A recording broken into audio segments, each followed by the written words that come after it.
And we are live here at Speedway, Indiana, just outside of Indianapolis for the Indianapolis Motor Speedway for the Road Plate Palm Rat Golf Series.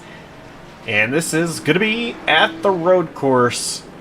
I am pretty excited about this. I think this is the first race I have commentated that is on this road course layout. But a lot of history at this track. It is a really, really awesome track.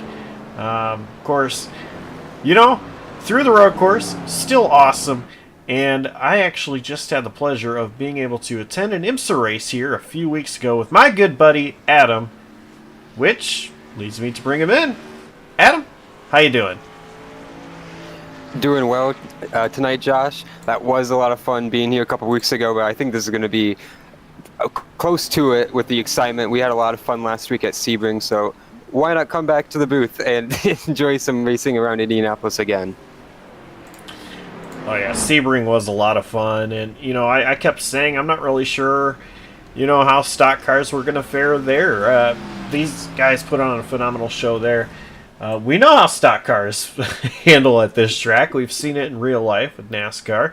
But now we've got, looks like 28 of the Road and Plate Palm Rat Golf Series drivers coming here to put on a show for us as well.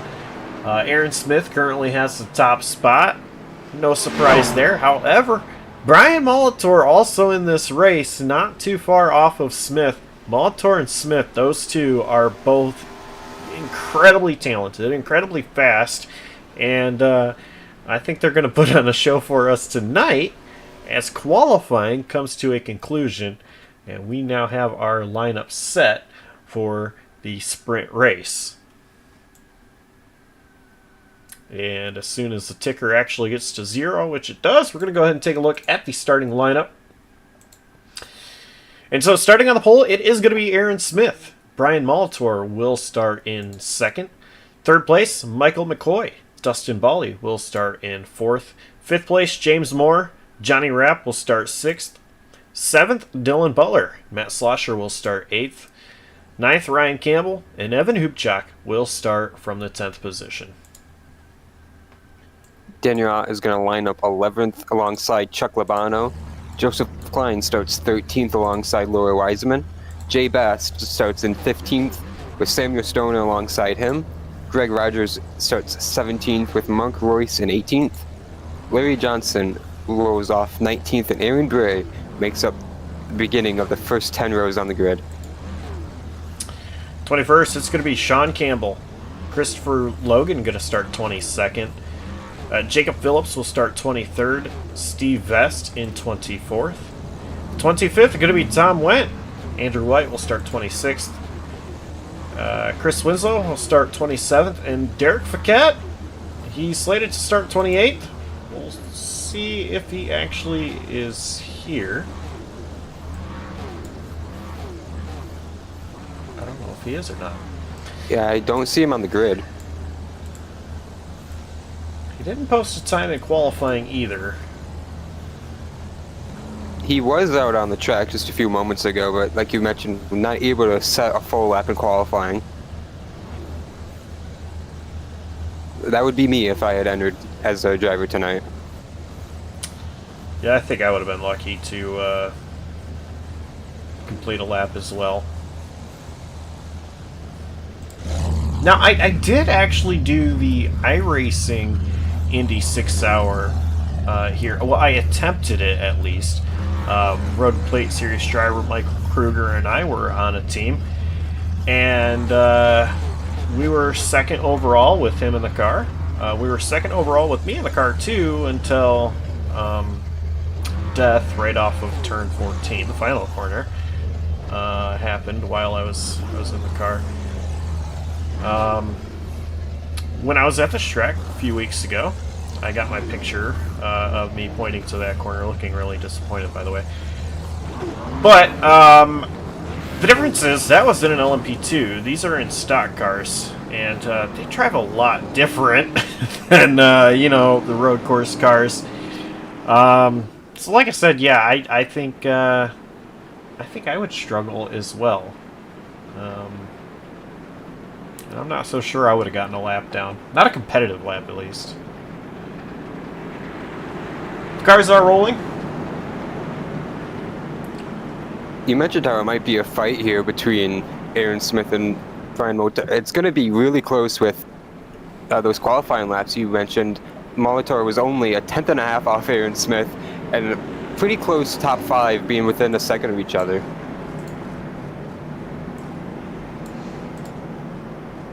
It's going to be really exciting to see. Smith has just been incredible ever since he's come through and started dominating. Molitor, former champion, he's won several races. Base car is in. These drivers are looking to get ready to go racing here in the sprint race at Indianapolis as they come off turn number 14 and onto the front straightaway.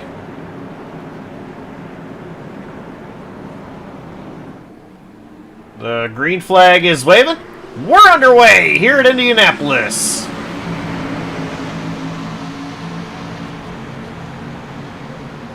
Oh my. Was that more? I think that was more trying to make a move under McCoy. And they're going to go Big 3 wide. Deep in 2 and 1. Aaron Smith's going to go around. Aaron Smith Molitor around. got into the 70. Everyone's off in the grass avoiding. And they're still wrecking for the lead. Molitor and the 33 got into it. It's going to allow Dustin Bally through. And they're still wrecking in the back. Aaron Smith off into the gravel pit. Chaos everywhere in the first 4 corners. Oh my goodness.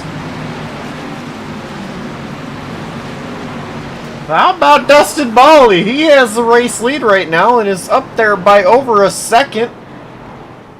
The C's parted perfectly for him.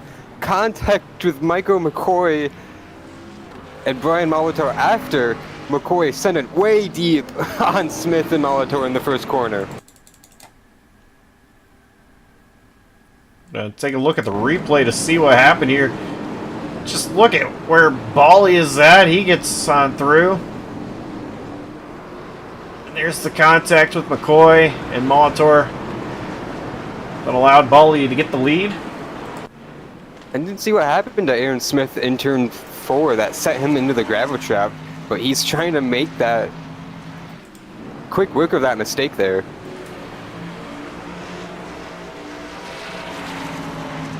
And he is back in 17th position. Now, for Aaron Smith, if he can get up to the 10th position, he'll be inside the invert.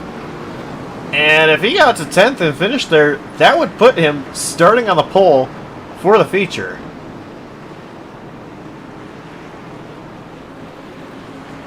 He's looking right now to get around Mark Royce.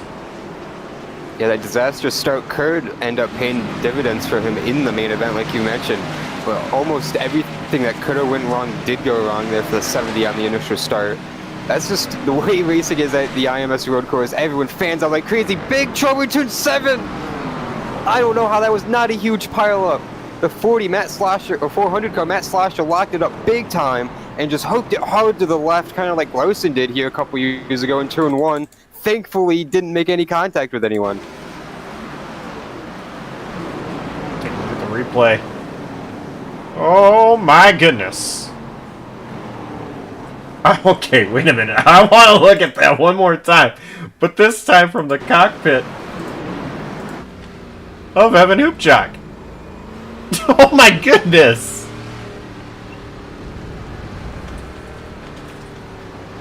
That's another just classic thing at IMS road course, just overcooking into turn 7. That long straightaway up Holman Boulevard. It's easy to do, but thankfully avoided big chaos there, which we have seen in real life many times. Battle for the race lead between McCoy and Bally. Bally has it. McCoy wants it. Yeah, Bally kind of slipped up a little bit in the 12, 13, 14 complex this last lap, Josh. That's such a very technical part of the course, shortcutting, or not really shortcutting, but avoiding the overturn 1 after big time issues with Formula 1 going through that section. I had to redo the course a little bit. I'm not a big fan of it, but it creates issues like this where you can't get the technical parts right. It's going to bring someone back to you. Bali able to kind of extend the lead just a little bit. But McCoy, he's doing a great job. McCoy, ever since he's kind of come into the series and started racing a little bit, he has been on fire. Bali goes wide. McCoy takes the lead.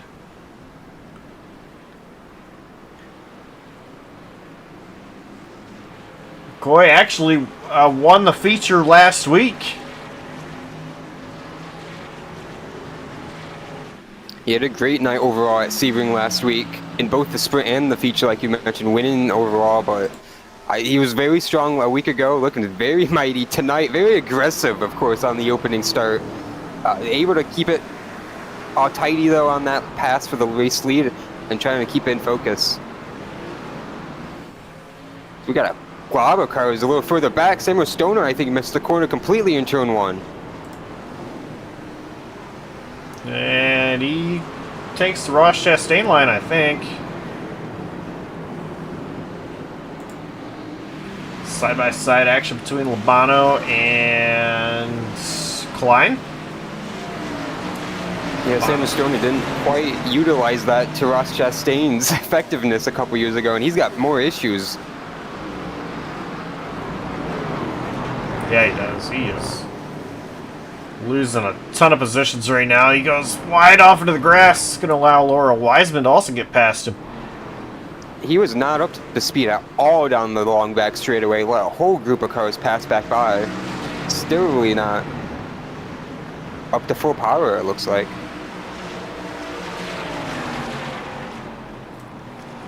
So now Aaron Smith, he's in 12th. I said if he can get up to 10th, he will be in the transfer, well, not transfer, invert position. He's got 1, 2, 3, 4, 5, 6 cars in front of him. He could very well be in a lot higher position here before this race is finished. As Jay Bast actually looking to make a move on Joseph Klein. They're going to be side by side as they go into turn 1. Jay Bass sent it in so deep there. Able to make that pass work, though. Wonder what happened to Klein there. He was really slow into turn 1. Yeah, that was Greg Rogers, not Klein. I'm not really sure what happened to Klein.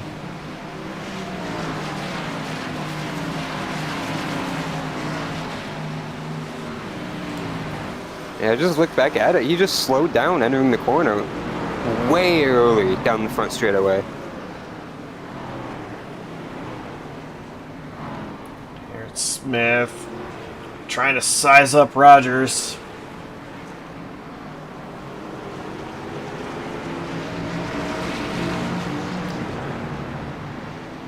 Right now, I'll get through, I think, the hardest part of the track. Now, something else I see on Smith's car is some of damage. Oh, we got a crash in the S's. The 3 is around and a few others. Looks like Daniel Ott was also turned backwards for a moment. And almost bigger issues rejoining the track there. Okay, wait a minute. There was something that happened between Stoner and Bray.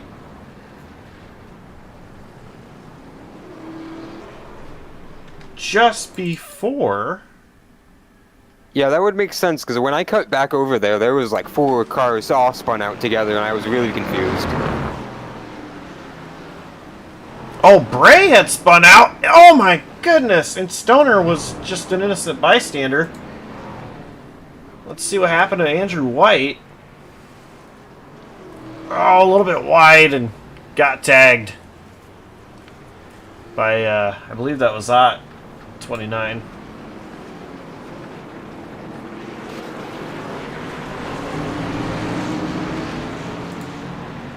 Back live, Aaron Smith is on the back bumper of the 21 to Greg Rogers. That would be for the pole position in the feature. But with still 6 minutes left, wonder if he can make any more positions up.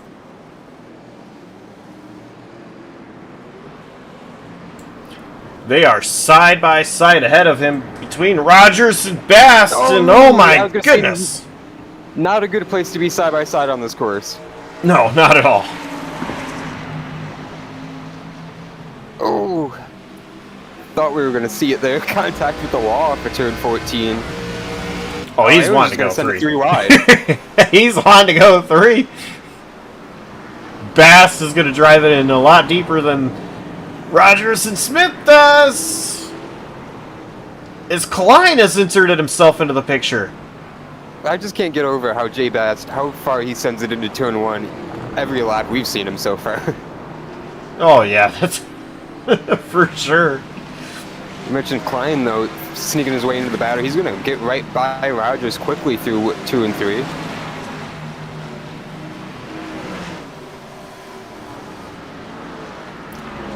Okay, so if you're the rest of the competition and you see Smith is in 10th, what are you thinking? That they just inadvertently put it right in his hands for the feature. Oh, yeah. I was going to bring up after lap 1, but we never even got there about what this will be in the feature with him having to drive through the top 10 after the chaotic restart we saw there, but it got a little too chaotic up front in this race. He's just going to have to hope it doesn't repeat again in the future. Oh, absolutely. And it's going to be a lot of different drivers around him, too, if he is able to finish right here in 10th. Now, there's still 4 minutes and 18 seconds left in the race. Telemetry saying we've got 4 laps to go. We'll see how that is. But Smith does have Bast right in front of him. Campbell is a little bit up the road, but Klein wants a say in it. He drove it in a little deep. He's going to put the pressure on the 70. Oh, yeah.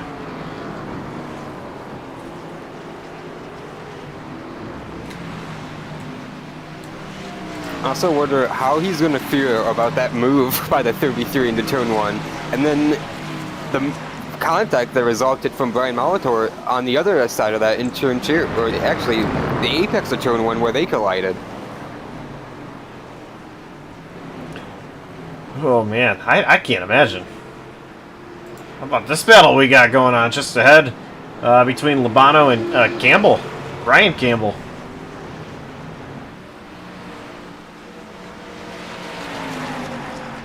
This is for the 7th spot. Yeah, you mentioned Chuck Labano in that 7th spot as it stands right now. Up 5 spots from his grid slot, taking good advantage of that mess on the start.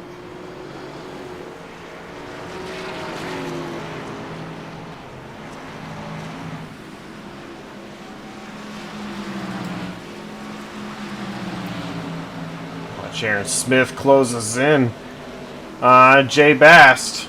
Oh, we got more problems in turn 7. There were a couple cars off. One of them was Derek Fickett. They're all rolling again, though.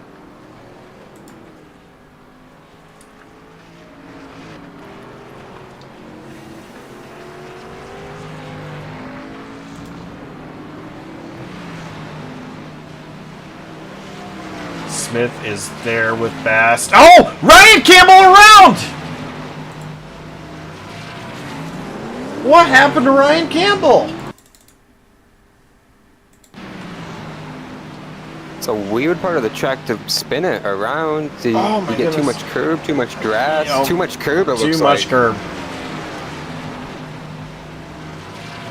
It's the way he was sitting there broadside. So lucky not to get struck right there. Yeah, that was... I don't know how. You're coming through there so quick. And, you know, when you hit the curbing, it's kind of guiding your car for you. That is incredible. He did not get struck there. Yeah, there was no time to react if someone happened to be aiming for that position.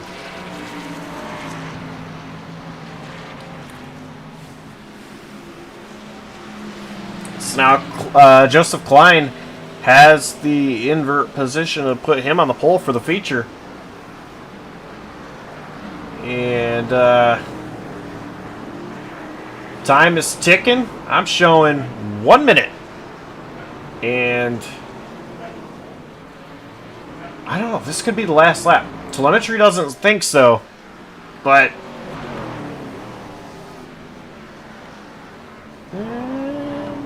It'll be close at 90-second laps about.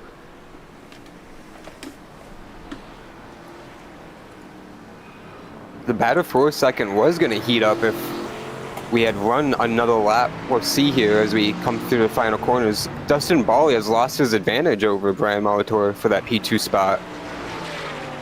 yeah, he has. So we're showing 20 seconds remaining. It's going to be really close here for Michael McCoy.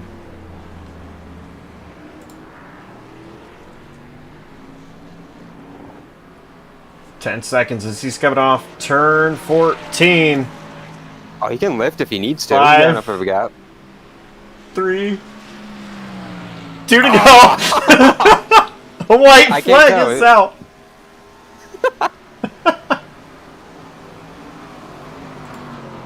Okay, if you say so. Talk about a close call there. Well, I don't know. Okay, wait. Nope, yeah, they're still racing. I'm sorry. I'm guessing Molitor might have blinked there for a moment because he had went away on the timing, but no, they are still racing. So this is the white flag.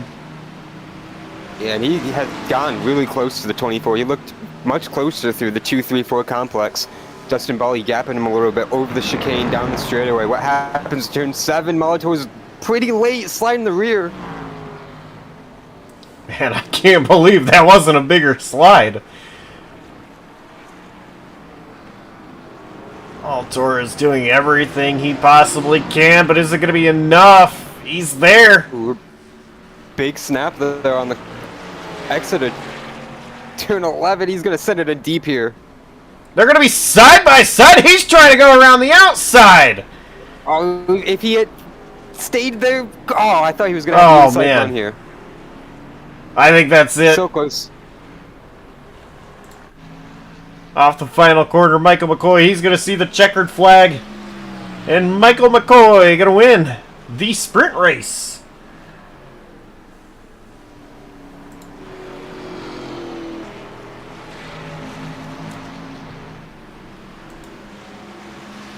Aaron Smith was able to get past Jay Bast.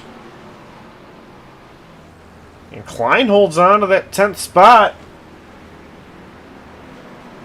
So it's going to be McCoy, Bally, Molitor, Butler, Hoopchak, Rapp, Labano, Smith, Bast, and Klein, the top 10. And of course, those will be all inverted.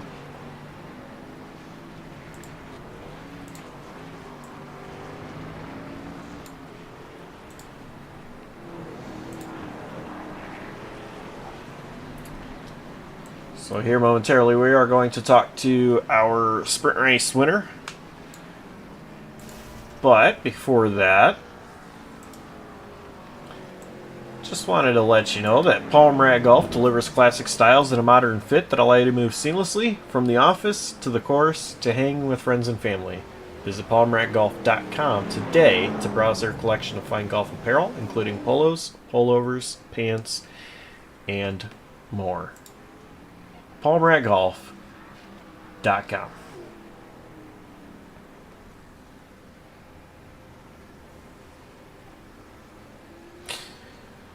Sprint race is finishing up. Still some drivers coming across the line. Real quick, Josh, I want to shout out the guy who just missed the invert by 3 seconds on track, one position. Matt Slosher got through a little bit of chaos, just guys running a little bit wide on those last 2 laps in the back half of the field. Drove up to 11th after sliding big time in turn 7 we saw. Could have been a huge wreck there. What a great recovery for him. Sure, it might be a little bit bitter just to miss out on that transfer spot, though. Yeah, I didn't even think about that, but that is pretty incredible. Great job to him to get up to 11th. We know he is fast. He is every single week, and actually, He was the star of the show for me last week. yeah.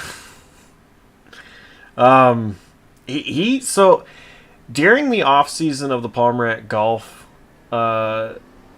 series, these guys did a mini series season that was with the Formula 4 cars and the street stocks. And so it was every other week going back and forth between a short track and a road course. Of course, street stocks on the short tracks and F4s on the road courses. Slosher was the champion of that mini season, which consisted of 6 races, and it was fun. And we had that all broadcasted right here on JCTV. So if you want to go check it out, you're able to do so. It was a lot of fun. Something that I really hadn't even thought about street stock since my rookie days in iRacing, but that was really fun. Formula 4 cars, those are really fun to call races for as well. We now have Michael McCoy in the waiting room, so we are able to pull him up. I don't have to fill time anymore. And Michael McCoy, it was a sprint race win for you.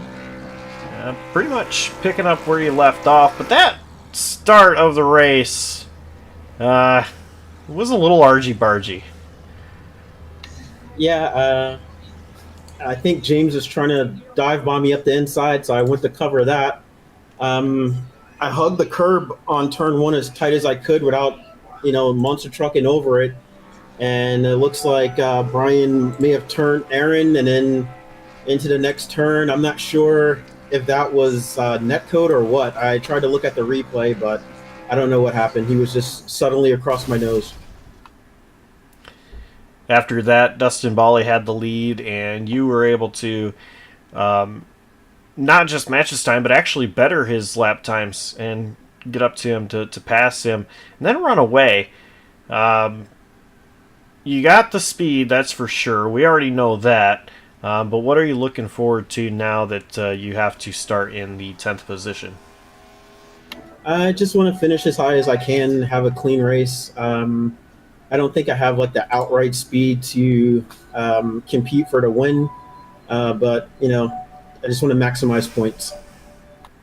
All right, sponsor shout outs. Who gets it done for you? I just want to shout out Dano Designs coming through with the great liveries as always. All right, congrats on the sprint race win, and we'll see if you can get it done here in the feature. All right, thank you. Good luck. That was Michael McCoy, the winner of the sprint race. Grid is set. We're getting ready to go green for the, that was weird, for the feature event.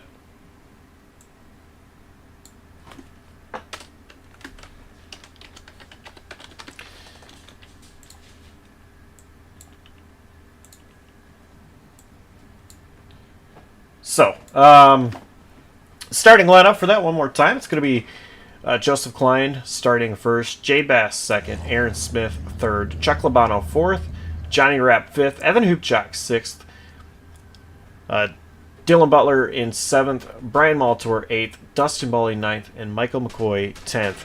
The top 10 all inverted. All the rest of the positions will start where they finished. We have 13 seconds until they roll off for the feature. So, Adam, I didn't ask you in the sprint race, but who are you taking for your pick to win in the feature? Can I pick Aaron Smith? Yes, you can. I'll take Aaron Smith. He starts third. Hopefully it's not as crazy like we mentioned in the heat race into turn 1, but if it is, I think he can still get back up there in 35 and 33 more minutes after that.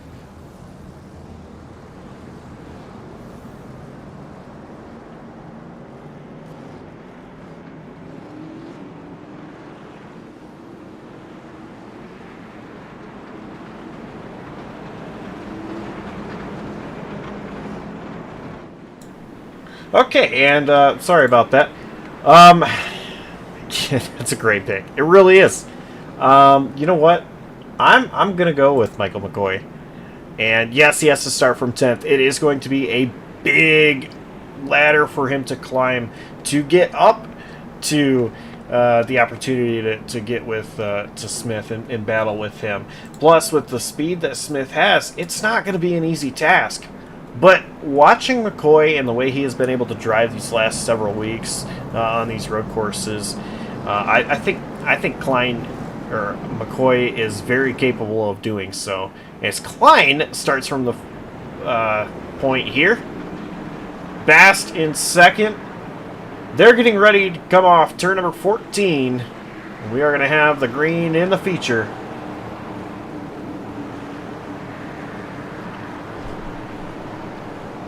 It is getting ready to wave. It's out. We're green here in the feature.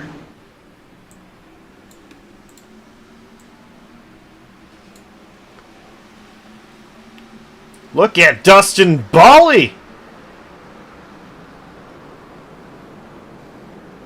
Another classic Indy fan out into turn 1. There goes Chuck Labano. He saves it after getting driven through by 3 cars.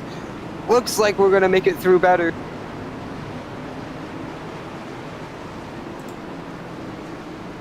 This guy's almost 4 wide as Campbell, Labano, and... Oh, we got to sort it out here. Michael McCoy. Jacob Phillips got sent off into the grass there.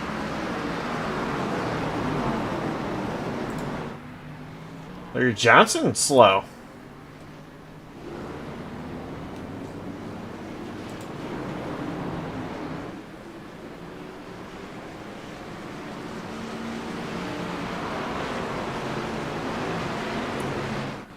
Well, battle for the lead did not take long to heat up. Of course, these guys, well, just on their first lap, but I mean, Smith is there with Klein and Bast just behind in tow as well.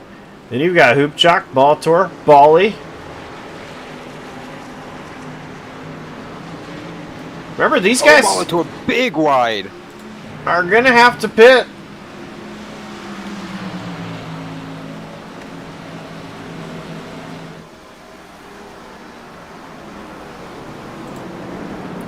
Side by side, Smith trying to crossover. Trying it 2 different ways there through 1 and 2. Now the outside of turn 4 not going to be where he wants to be. Getting ready for the turn 5, 6 chicane. A little upset there over the curbs. Going to bring Jay Bass a little closer to the 70.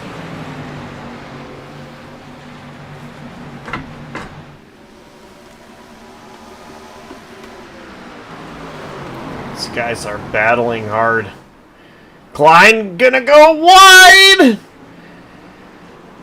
Smith, Klein side by side. Smith takes the point.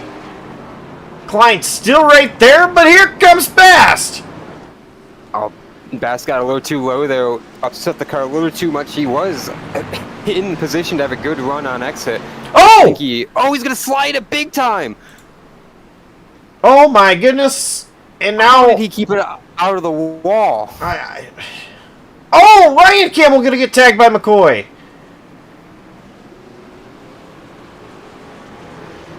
Oh, and he backed it into the 21. Oh, somebody else. That's Andrew White. He's around. Oh, 56 is around. Jacob Phillips.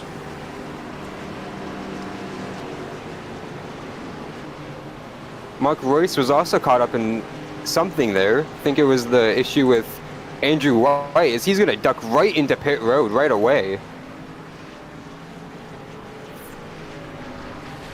That car looks broke on the 3.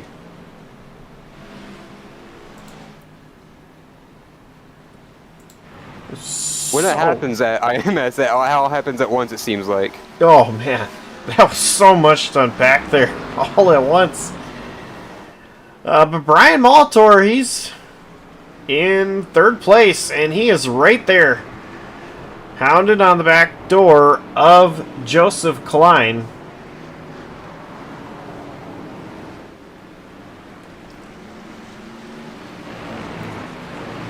Let's see if Molitor can get up there and have a say at this race lead with Smith. Molitor set the fastest lap that last time by. Still early in this race, and he's struggling to get around Klein. Klein is just doing everything right to just stay ahead. Klein actually gonna pull low, try to break the draft. Molitor goes even lower. And Molitor will clear Klein before turn 1.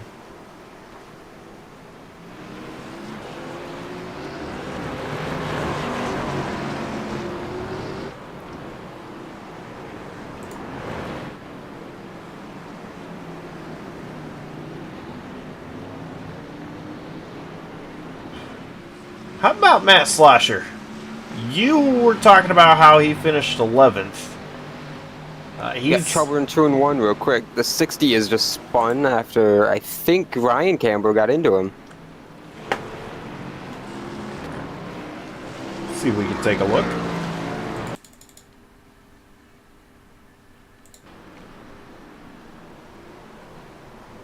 What? Yeah, Ryan Campbell had nothing to do with that, my bad. He was just driving by.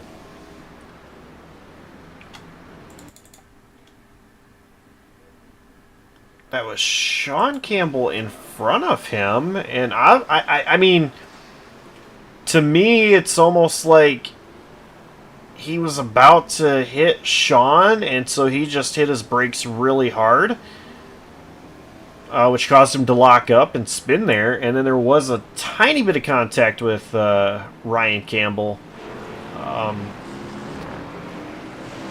That is weird. Looked like too much rear brake on that car. It just looped around, like you said, as soon as he slammed the brake.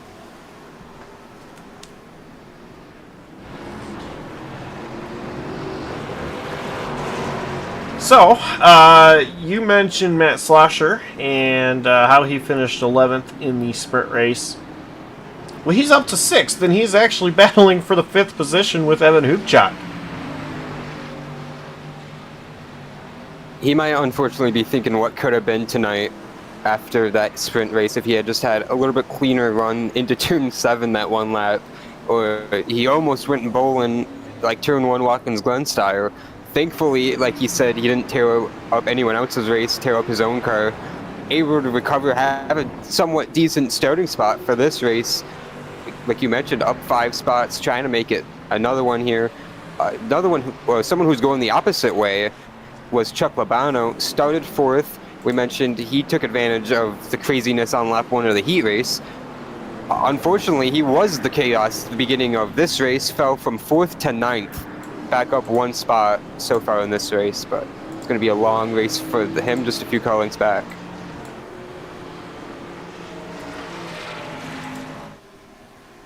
We have a battle for the 3rd position as Dustin Bally is to the inside of Klein as they are going to enter turn 1. Bally has the position.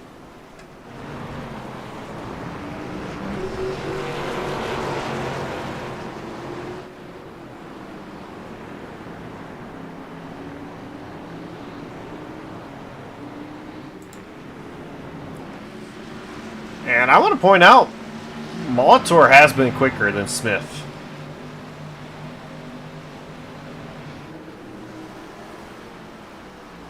How about Molitor, though, to drive up through the pack, through everything we saw, the opening lap of the heat race, and then the opening lap of this race, from 8th up to 2nd, and being, like you mentioned, faster than the 70 car right now, and keeping up with him, like we had mentioned top of the show, really close on their qualifying times. See if he's able to keep this fight up, as he's going to send it in really deep into turn. Oh, he's in the grass. Almost spun it out in turn 11. Did a good job saving it there. Got to limit those mistakes, though, Josh. Yeah, this, in the feature here, it is more time than the sprint, obviously, but still, there's not a lot of time as the ticker just went below 26 minutes left in the race, so you can't afford many mistakes. But he has done an incredible job.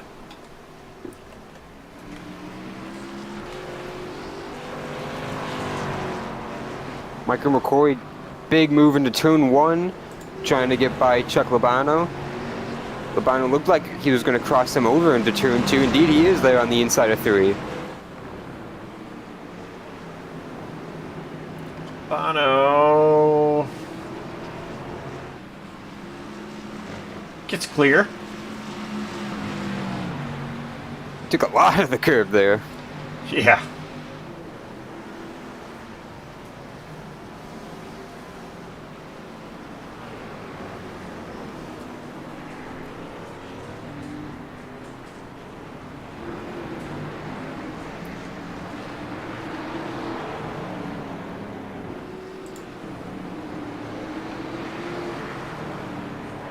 Got a battle between Tom Wendt and Ryan Campbell. So those two made contact. Wendt wasn't given a lot of racing space in the corner, and Campbell just opened the door right for himself.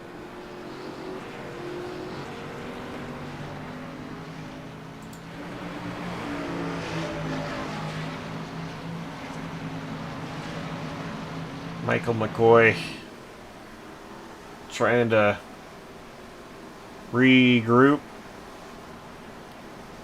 Oh, trouble in turn 1. Joseph Klein misses it. Going through the grass. Now the access road. Going to rejoin behind the 7 car of Evan Hubchak. Still not up to speed all the way. Into turn 4. It's going to let Slosher get through for 5th.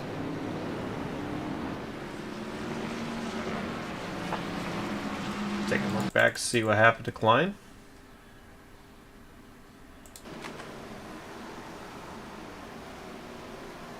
Oh man, I think he's still on a time penalty because he's still giving positions up on the back straightaway, Josh. watching that replay, it looks like he just drove it in too deep and locked up. But difference between what we saw, you know, earlier is didn't lock up the tires in a way that made him spin. Instead, he was able to get it through the grass, keep the car rolling, but he's going to bring it down pit road.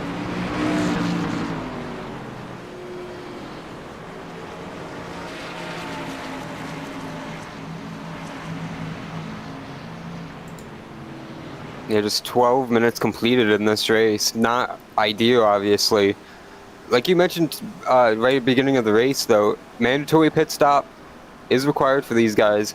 Maybe if he just gets it out of the way, put that mistake behind him, with some clean track, hopefully, where he cycles back out, we'll just be able to limit the mistakes and run qualifying laps, essentially, here on out.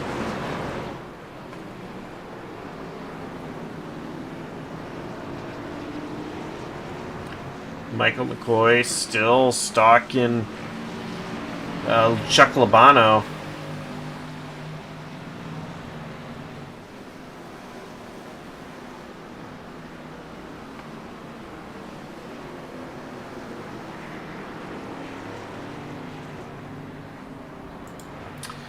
But I want to take a ride with Brian Maltor as right after he gets off the final corner. We'll take a lap with Brian Maltor so you can see what that's like.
just incredible. We had a few guys pit that last time by, Josh. Greg Rogers and I think Daniel Ott also opted to pit. Daniel Ott cycled out in front of Joseph Klein, who we saw pit a lap ago. James Moore coming down pit road. Same as Stoner. Samuel Stoner.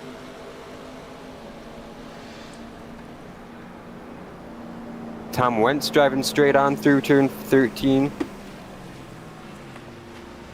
As is Aaron Bray.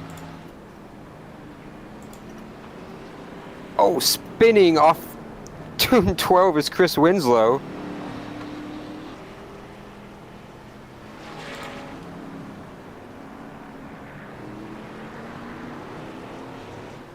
He's back rolling.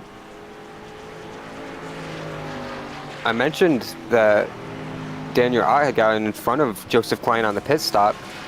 Greg Rogers almost got to the 14, despite being on a lot colder tires compared to the 14, whereas that lap advantage 21's putting the pressure up.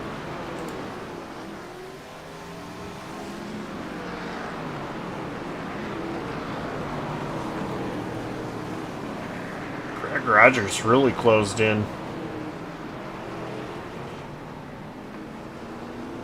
Entering one there.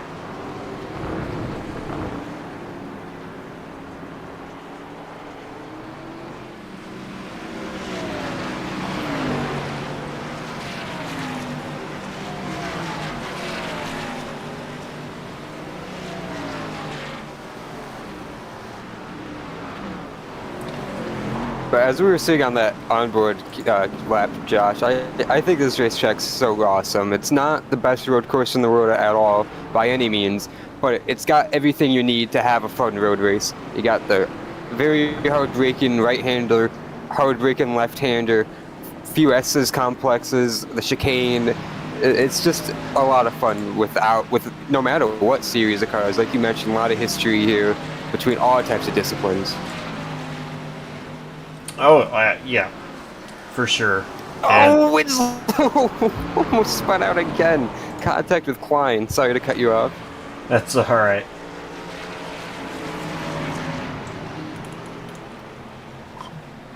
You know, I think this track is it is super tricky in a lot of sections. You know, hard braking zones like going into turn 1 as we were watching Winslow and Rogers do, and just kind of like that, a little bit of contact between Rogers and Winslow as they are still having contact with each other.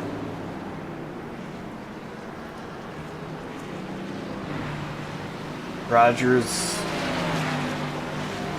completes the pass on Winslow.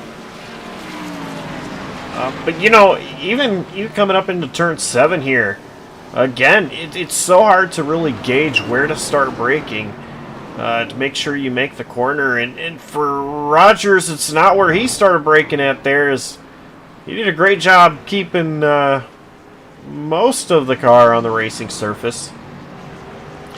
I think for me personally, the corner I struggle with the most is turn 13, the last left-hander, the one that, you know, if you go straight, you're going to end up in pit road. As we were watching Rogers going to approach it right here, it's very inviting to make you go wide and, you know, get into that grass. And obviously that's not something you want to do. But it is just, that is a really hard corner to tackle. Aaron Smith is going to not go through it. He's going to go straight on, like you mentioned, to pit lane for the race leader. He had just caught the back half of the field in lap traffic. Was the 6th car Vest he had to get around in traffic. He's going to just opt to not deal with it anymore and just head down pit lane. Almost exactly halfway complete in this race. We got 17 down. No, 20 down and almost 15 to go. This race is moving right along. Ryan Maltor stays on the track at least one extra lap, and we'll see what is the strategy for Smith. Looks like it's going to be fuel only. That is indeed the case. Exactly 7 seconds in his box that last time by. 7 seconds in his box for that pit stop. And he's off and away. We'll see what Molitor does. Does he come down pit road this time? What's his strategy?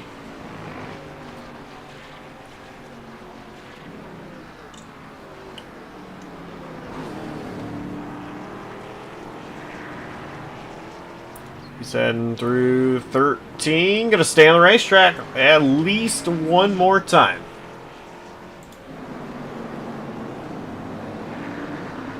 Picking up where Aaron Smith merged into traffic.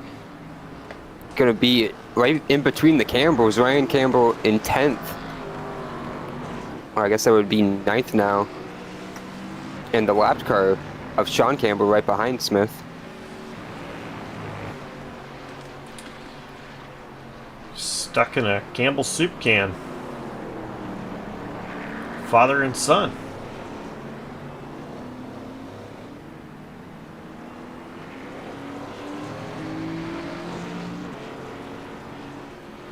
Of course, Jonathan Canfield always called Aaron Smith the Banana Man and wanted to see some kind of like banana sponsorship on his yellow machine. I don't think banana flavored chicken noodle soup would oh, that just sounds terrible. I have no words for that. Me neither.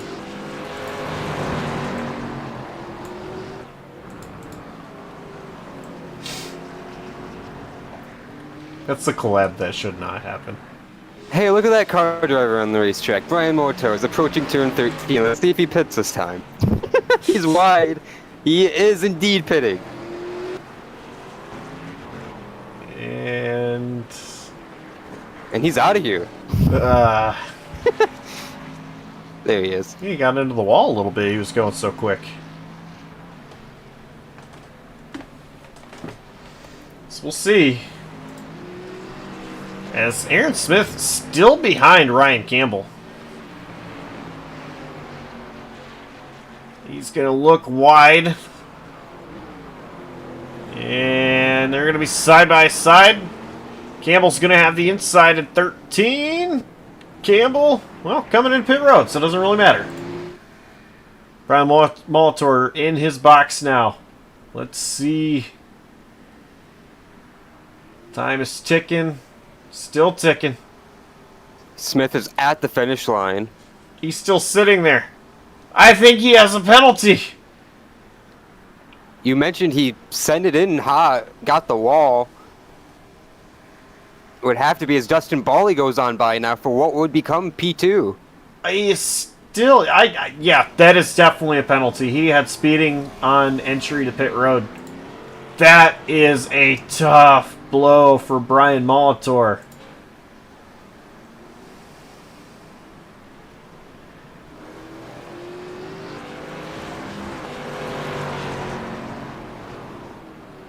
Just now released behind Ryan Campbell. Oh my goodness.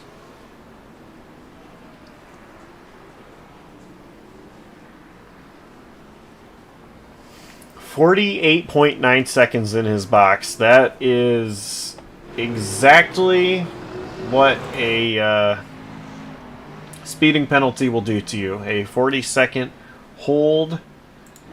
And the rest of it, the 8.9, I believe it is for the actual fuel.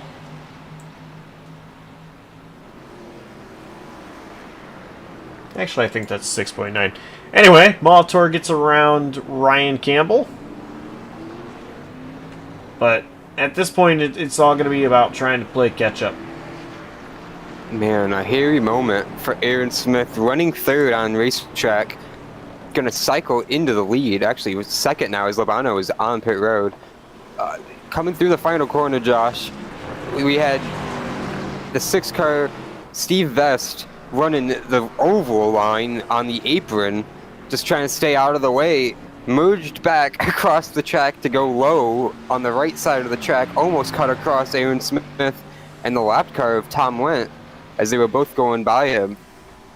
Could have been very hairy there.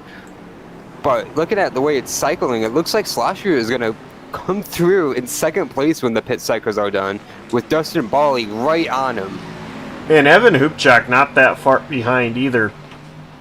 This is actually incredible. Great call there for Matt Slosher.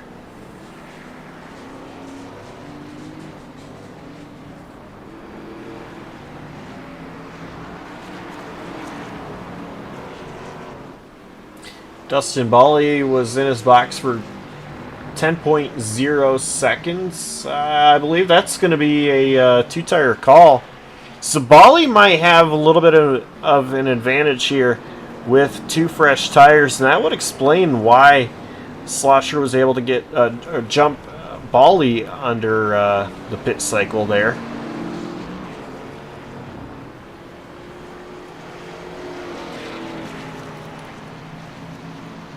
Oh, you can see it there through 14. Slosher all over the place, getting closer to that wall, and Bally just had a nice, tidy line. Gonna look to the inside here in turn 1. I was gonna say it might be a battle between them through the lap traffic, but Bally easily to second place into turn 1.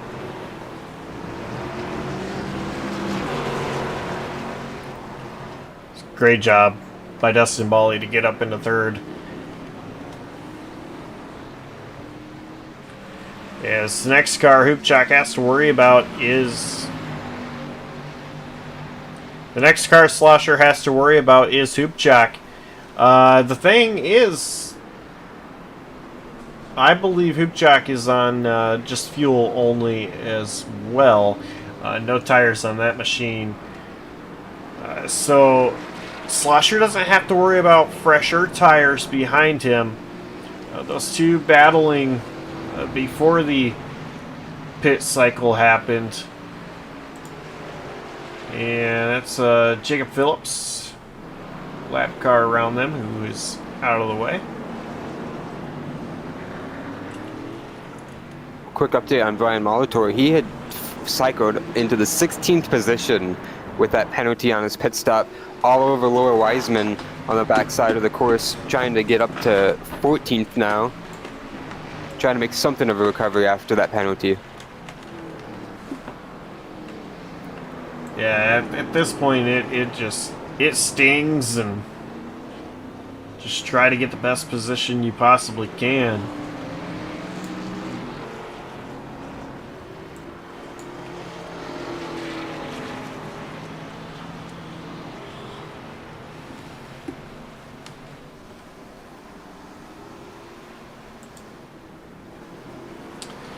Battle between Moore and Labano.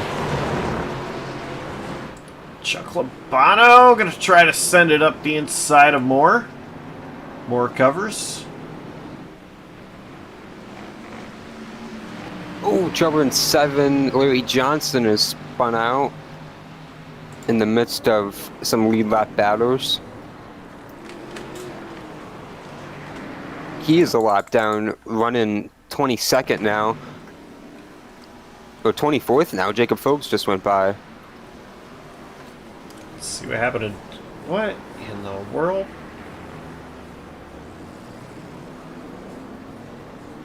That's what happened to Johnson. Other than what I can visually see, I'm not really sure what happened.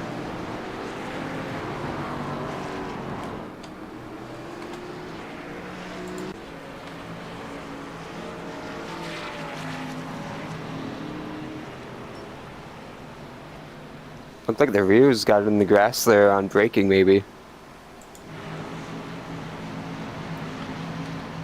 Yeah, and I mean, that makes sense, but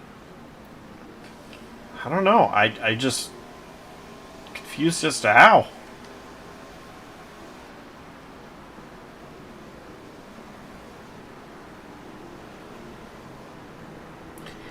Anyway, Moore still ahead of Labano.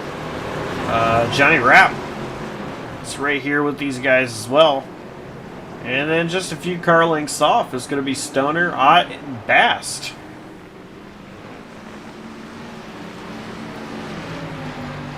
Yeah, this group of cars have been clumped together since the pit cycle. Surprised it hasn't gotten a little more heated, with all of them racing for top 10 spots or trying to get toward the top 10 right here.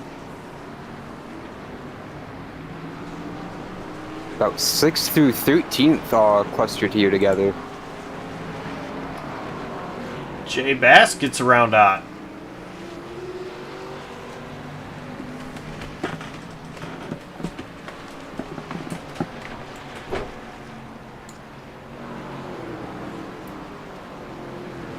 So we have just under 4.5 minutes left in this race. And Aaron Smith, he's just had a commanding lead.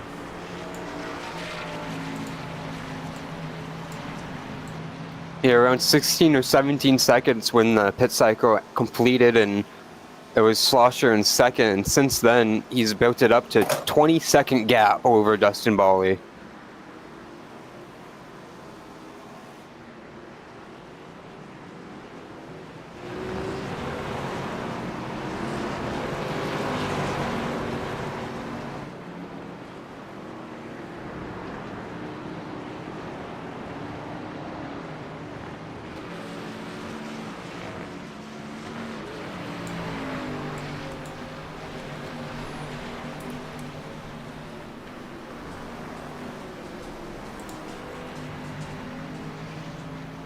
We had mentioned in that sprint race if where he was running at the end was going to play into his favor for the start of the feature, have it not go all as wrong as it did in the heat race, and it's gone almost as well as he could possibly imagine for this.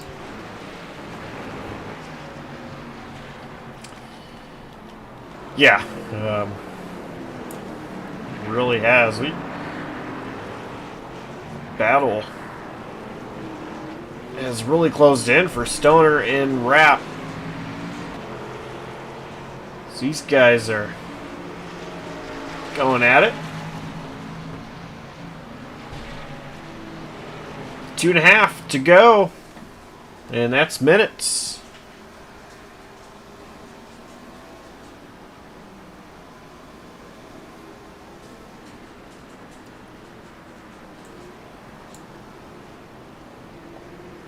Oh, we got car stopped. It's going to be Steve Vest.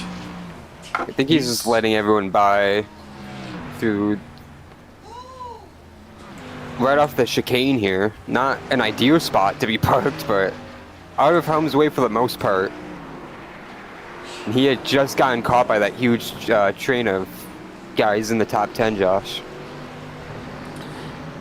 Oh yeah, and you know, the crazy thing is everybody is still extremely grouped up together except for Smith, who is in a different zip code than everybody else.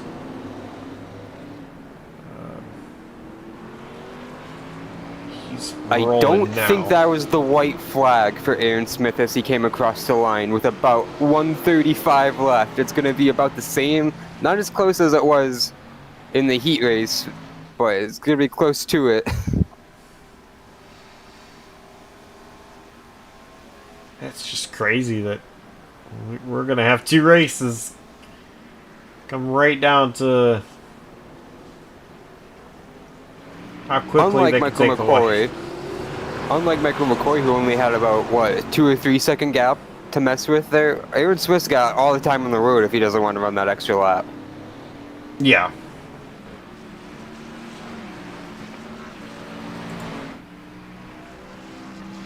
I don't think he's just going to lift and coast, though. These guys behind him might want him to, so they don't have to run that extra lap, but I think I agree. I don't think he's got any problems with it. Thing I was looking for was clutch and coast, not lift and coast. This is Indianapolis, but Evan Hoopchak, Matt Slosher might have a pretty good battle for us on the final lap. As oh yeah, plenty of time. 15 seconds on the clock. Aaron Smith Gonna take the white flag.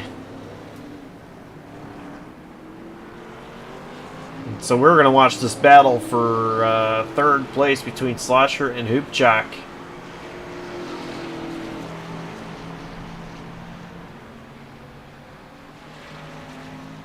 And Dustin Bally, not that far up the road either. And how about Michael McCoy really struggling to make positions up? Not where he wants to be, but he's going to be 5th. Look at these two as they enter turn 1, nose to tail.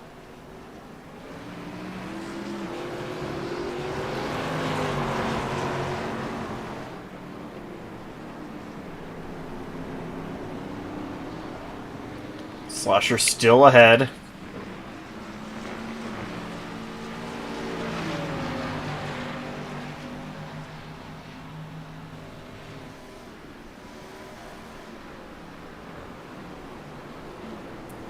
Jock, not quite there. Actually got a lot of curbing. I think that's going to help Slosher a lot here.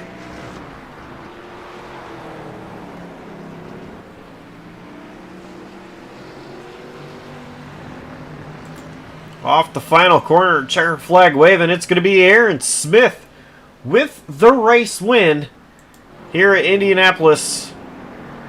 We go back to the battle for third. Hoopchak goes wide. Yeah, right as you cut back to it, he locked up the tires big time to 12. So it's going to be Dustin Bally getting second.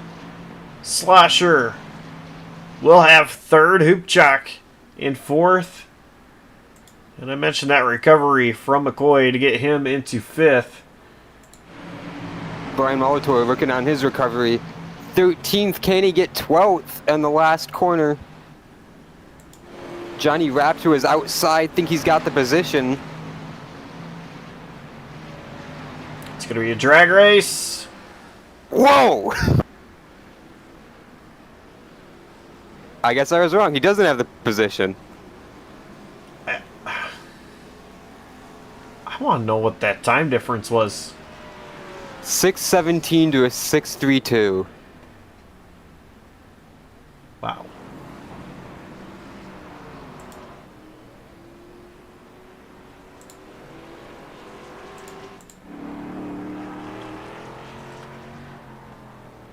So Aaron Smith, your race winner. He has been on fire.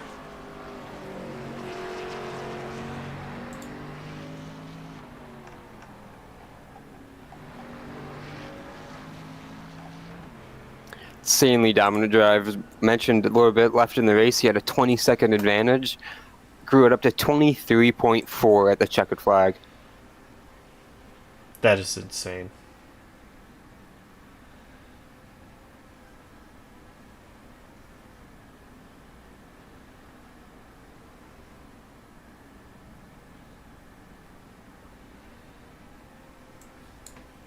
We got the field lining up for drag race burnouts down the back straightaway.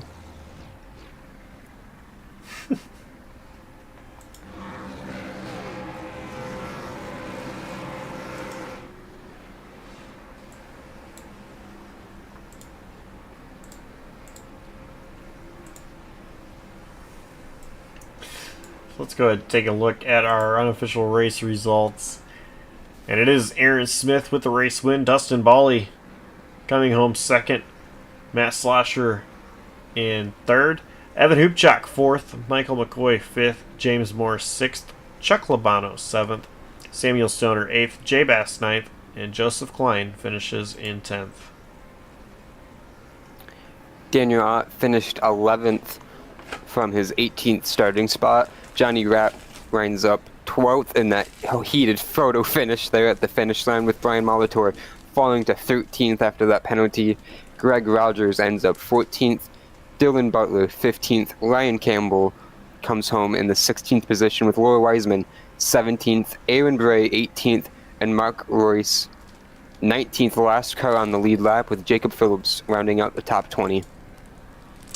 21st, Tom Went. Larry Johnson 22nd. Sean Campbell 23rd. Chris Winslow 24th.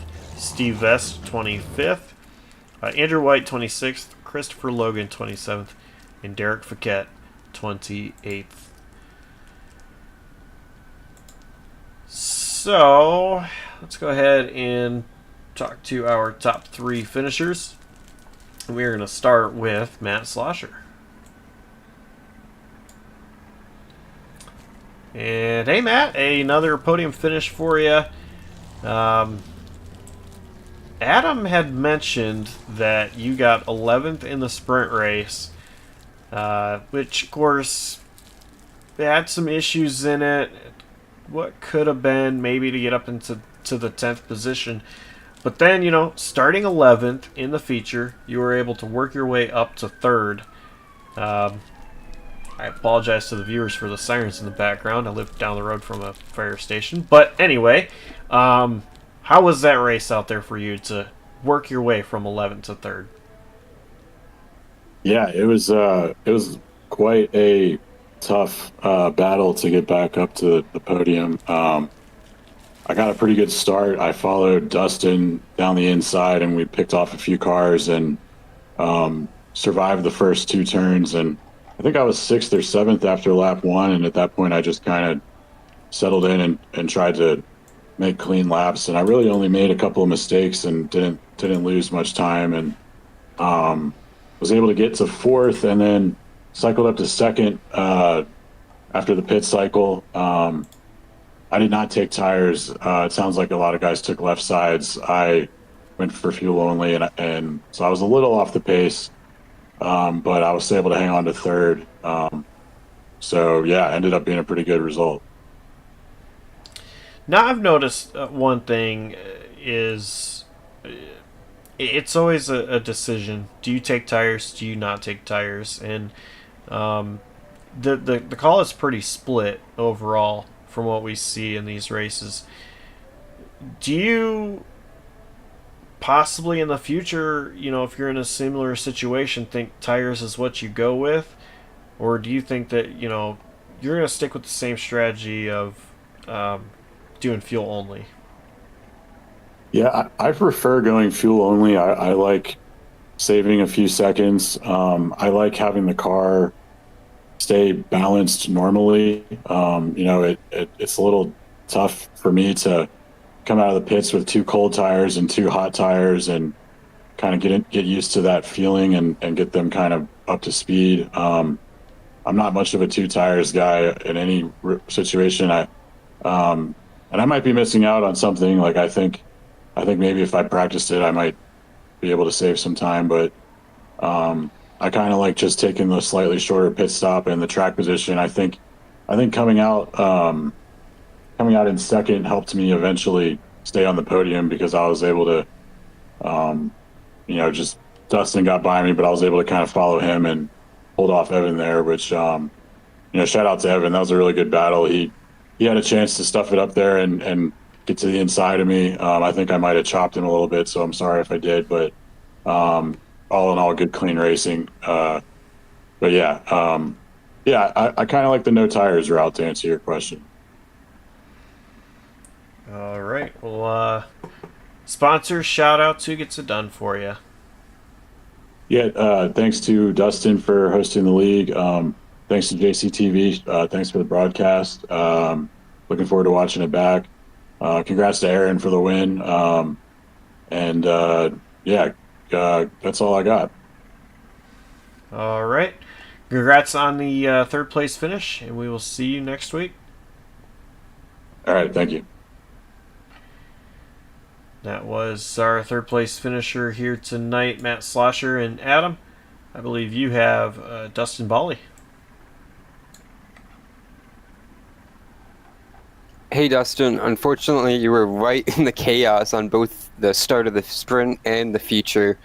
What was that like from the seat of the 24, those opening laps? Oh my goodness. Well, the sprint was kind of crazy because Molitor kind of got a slow start off the line at the sprint, and I didn't want to have to make it 3 wide, but I didn't really have anywhere else to go, and so I did that, and then was going to follow everyone through, and then saw him spin, and then saw Aaron Smith spin, and the gates kind of parted, and so it was good to get through that, and then had a little mistake, had a couple of mistakes in the final couple of corners. So had to concede the lead there. But and the feature, I can't even really remember what happened. I know that there was, I guess, a little bit of I know the Jay Bass spin happened, and I kind of barely dodged that. But then after that was a solid third, kind of most of the race, and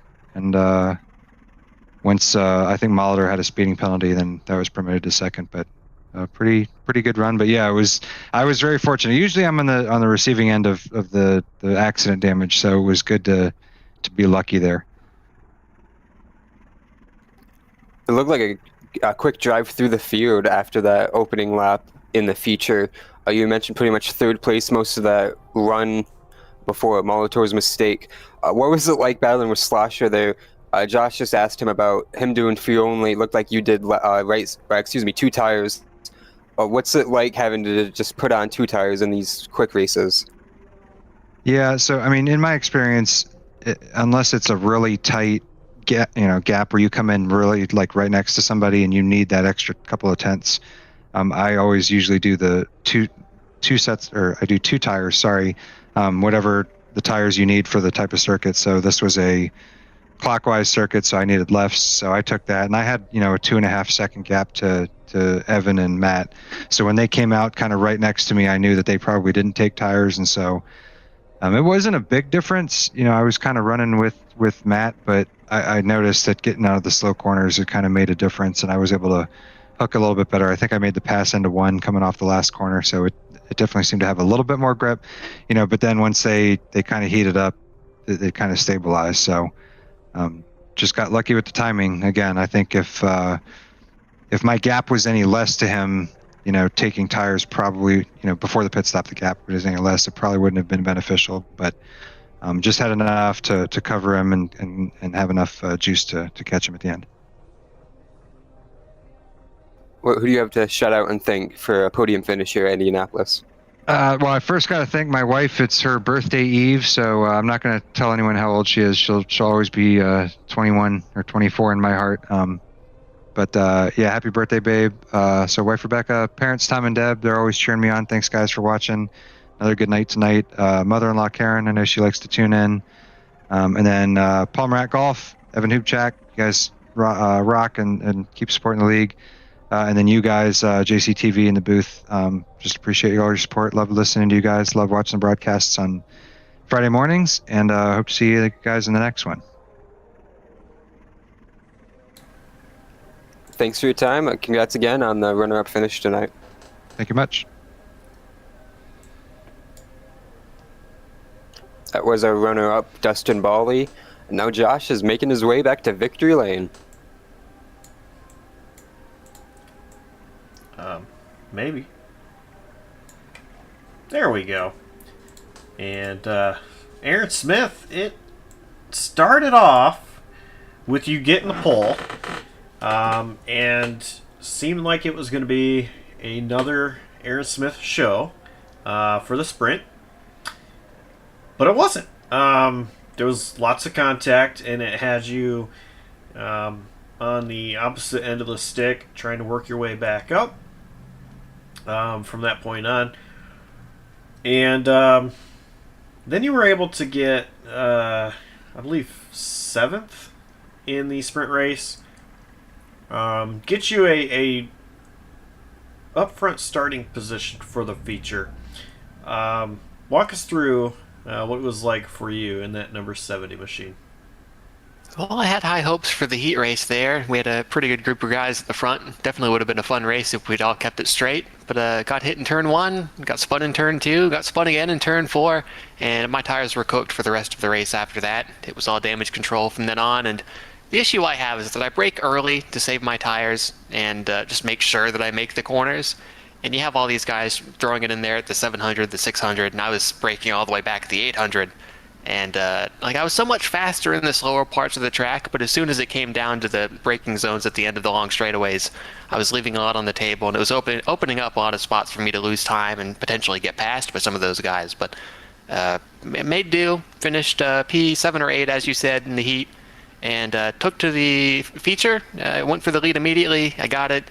Molitor was on me there after he got up through that field on the invert, and once the long run pace came into play, I think that might have been the end of it. Unfortunately, it all played out in my favor from then on. Were you at all worried about the battle with Molitor right there with you? Oh yeah, there was a point when he was gaining about 2 or 3 tenths a lap on me. Once he got out of the fray, it seemed like he had the better braking zones, as I mentioned earlier, and he was quick in all the fast parts. But when it came to that little left right and slow portion, I was gaining a lot of that time back, and I think that was what made my laps from that point forward. And once the pit stops came around, I think he got a penalty, which was a shame because I was looking forward to seeing how we'd stack up on the difference of strategy if there was one. But yeah, I didn't take tires. I don't take tires in this car for road courses. I'm never going to do that like at any point in this season. So if anyone in the field's listening, you know your strategy from here on out. But yeah, the heat in the tires is what like decides the pace you have. And I was running laps close enough to the quickest lap of the race there in the last few laps anyway. So there wasn't really any reason to cost myself any more time than I already had. But I'm glad it all worked out there. All right. Well, sponsors, shout outs. Who gets it done for you? Well, I'd like to thank all the folks at the PT Autosport for their support, the folks at Road and Plate for having me this season. Looking forward to getting started in the bracket challenge. I think that's next week. But yeah, I'd like to thank you all for broadcasting, all the folks watching. Looking forward to getting back at it and hopefully getting my streak back up next week. All right. Well, congrats on the win, and we will see you next week at Legacy Pocono. 10-4, thank you. That was Aaron Smith, your race winner here tonight at the famed Indianapolis Motor Speedway. Adam, what were your thoughts from tonight? I thought that was another fun race to call here on Road and Plate. Once again, it was mainly the midfield battles, but they were entertaining. I liked the strategy that we had seen throughout the course of the race. Of course, being those those battles a little farther back. I think it's setting up to be a fun finish to the season. It got a lot of crazy, like we mentioned at the start of the race. Although that's probably to be expected at this layout.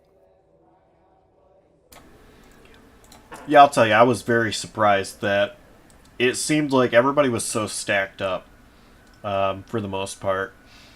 It was it was pretty hard to keep track of all the battles that were going on with just everybody pretty close together. These guys never disappoint. Another great example of that tonight. It definitely was a shame for Brian Molitor. I would have loved to have seen how he could have fared with Aaron Smith there if he would have been able to get up to Aaron Smith. But just another great battle. And so now I want to talk about next week a little bit. Of course, the series, it is the Road and Plate series. They do road races and plate races. They always have a wild card as well in there for their oval. And so I mentioned it just a moment ago. They're going to be at Legacy Pocono, and that's going to be their wild card. These guys have done the wild card at even the oval here at Indianapolis before, and it was a phenomenal show. They've done it at Auto Club before in the past as well. I mean, I can keep going, but so not quite the plate race next week that we would be used to seeing after 2 road courses, but I think it's still going to be pretty fun and exciting to see these guys on, well, a triangle that is tricky, and it's going to be the Legacy version at that. I don't know the last time I was at the Legacy version in Pocono in iRacing myself. I can't imagine that these guys have really been there much themselves either. So I think there is so much next week that we have to look forward to as they do visit the tricky triangle in the Poconos of Pennsylvania. But I'm looking forward to it. I think that is going to be a fun one to watch for sure.